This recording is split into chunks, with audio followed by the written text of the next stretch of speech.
Soy el doctor José Ernesto Contreras Pulido y hoy quiero hablarles sobre los parásitos. Se llaman parásitos a los seres vivos que, para sobrevivir, deben obtener sus nutrientes de otros seres vivos, o sea, organismos, y que al hacerlo dañan al organismo huésped. En los humanos hay parásitos unicelulares como los protozoarios, amibas, bacterias, como los gonococos, clamidias, etcétera, etcétera. Hay hongos como las monilias, hay gusanos como las lombrices, hay insectos como los piojos y pulgas y otros. La parasitología es la ciencia que estudia los parásitos y el parasitismo, o sea, la interacción biológica entre dos especies, el parásito y su huésped. A diferencia de la microbiología, que estudia los microparásitos celulares o intracelulares como las bacterias, hongos, virus, etc. La parasitología estudia los parásitos eucariotas, o sea, del reino protista, y los macroparásitos, gusanos, insectos, etc.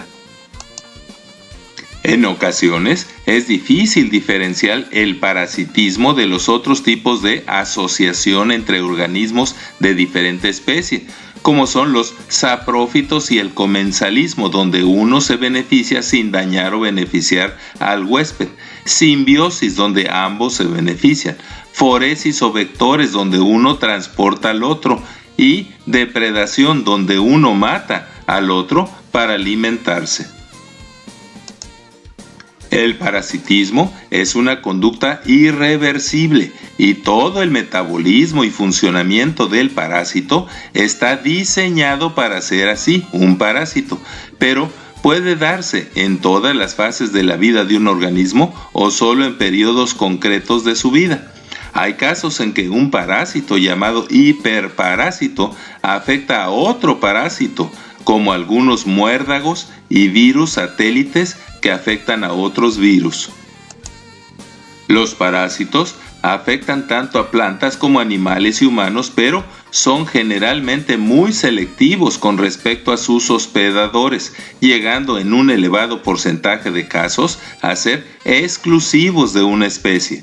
De hecho, no hay apenas especie de planta o animal de cierto tamaño o incluso microscópica que no cuente con algún parásito propio y no compartido. Casi todos los animales son atacados por parásitos. Los grupos más conocidos de parásitos, por ejemplo en peces, son varios tipos de gusanos planos llamados monogéneos, digéneos, céstodos, tuberlarios y nemátodos. También hay copépodos y percebes, que son crustáceos. Hay hirudíneos, que como las sanguijuelas, especies de hidrozoos como son los pólipos y almejas, y hay aves como el cuclillo y hasta tiburones parásitos. Los parásitos que viven dentro del huésped se llaman endoparásitos y los que viven en su superficie ectoparásitos. Un parásito que mata al huésped es llamado parasitoide. Algunos parásitos, aunque obtienen beneficios del huésped y lo perjudican o esclavizan, no lo matan. Por ejemplo, los pulgones o áfidos que parasitan plantas y algunas hormigas que esclavizan a otras hormigas y termitas. Muchos endoparásitos, aunque causan daños no mortales como anemia y desnutrición, además se benefician de los organismos anfitriones mediante mecanismos pasivos, como por ejemplo el nemátodo Ascaris lumbricoides, que es un endoparásito que vive en el intestino de los seres humanos y usa el excremento del huésped para diseminar sus huevos en el exterior y contagiar a otros huéspedes.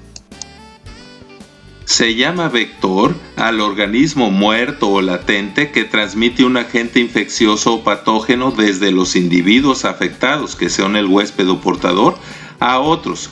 La mayor parte de los vectores son insectos hematófagos, pues los microparásitos se encuentran en la sangre. Por ejemplo, los mosquitos culícidos son vectores de varios microparásitos, principalmente virus y bacterias protistas. Los ectoparásitos, o sea, parásitos externos, a menudo tienen elaborados mecanismos y estrategias para encontrar organismos hospedadores.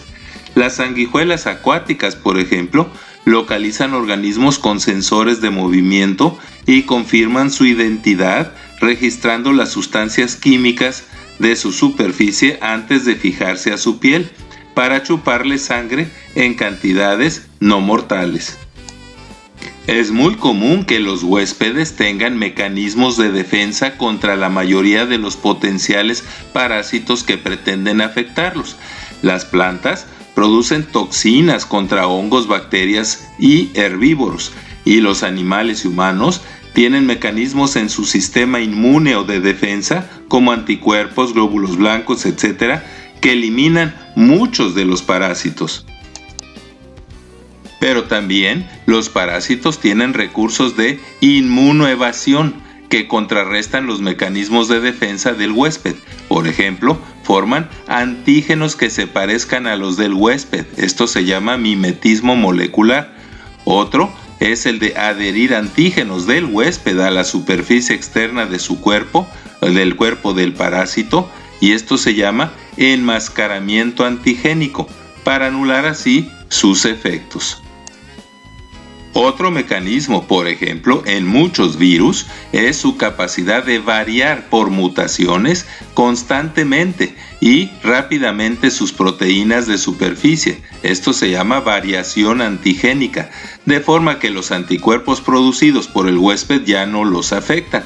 El resultado es que el huésped no reconoce al parásito como invasor o que su respuesta inmune contra él ya no es efectiva. Ejemplos de virus parásitos son el de la gripa, el Zika, dengue, chikungunya y hepatitis. Hay bacterias como las rickettsias, clamidias y gonococos. Y hay protozoarios como las amibas que tienen para moverse pseudópodos.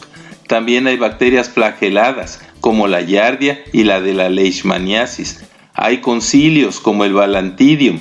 Y hay 4 tipos de plasmodios que en su etapa adulta no son móviles. Los gusanos, o sea, los helmintos, son multicelulares que se desarrollan y viven dentro del intestino, pero que no siempre se pueden reproducir allí. Se dividen en platelmintos, o sea, gusanos planos, como las tenias y duelas, con cabeza espinosa, los acantocéfalos, como la tenia armada, y nemátodos, que son gusanos redondos, como las lombrices Ascaris lumbricoides, las triquiurias y la Anisarquis. Los ectoparásitos más frecuentes son insectos, o sea, artrópodos, principalmente hematófagos, que quiere decir que chupan sangre, como garrapatas, pulgas, piojos y los ácaros, que escarban y comen células superficiales y muertas de la piel, el pelo y las uñas. Estrictamente a los mosquitos no se les considera ectoparásitos, pues no viven en la piel del huésped del que se alimentan. Sin embargo, la malaria o paludismo, causada por el parásito plasmodio, que es un protista que daña y destruye los glóbulos rojos o eritrocitos, donde en una etapa de su ciclo vital se reproduce, es transmitido y contagiado por la picadura y saliva del mosquito Anopheles hembra, afectando a más de 500 millones de personas en el mundo y que mata a 2.7 millones de personas cada año, principalmente en el África subsahariana. Los medicamentos que matan a los parásitos que son muy contagiosos se llaman antiparasitarios. Actualmente hay pastillas que con una sola toma eliminan tanto amibas como gusanos. También hay vacunas y tratamientos efectivos contra la malaria y sustancias que matan a los ectoparásitos, también generalmente con un solo tratamiento. Los parásitos y todas las formas de asociación entre dos especies y la existencia de los polinizadores indispensables para la reproducción de las plantas con flores, o sea, las angiospermas, y los carroñeros y microbios descomponedores implican que todas las plantas, animales y humanos aparecieron simultáneamente, creados en 6 días, y no por evolución en millones de años. También, para poder depender el parásito del huésped, tanto su genoma como las estructuras, tejidos, órganos y aparatos del parásito como del huésped, tuvieron que ser diseñados inteligentemente y formados de tal manera que suplieran tanto las necesidades vitales del parásito como los mecanismos de defensa del huésped desde la primera aparición de ambas especies. Todo esto descarta como inverosímil, o sea, increíble y no sustentable científicamente, la teoría de que la vida y los organismos aparecieron casualmente, por evolución y gradualmente por diferenciación a partir de una bacteria, o sea, un tronco común, a lo largo de más de 500 millones de años, por obra y gracia de la casualidad, por sucesos al azar y mutaciones sin control, propósito o dirección. Muchas gracias por su atención y es mi deseo que todos estos conocimientos les sean de utilidad. Gracias.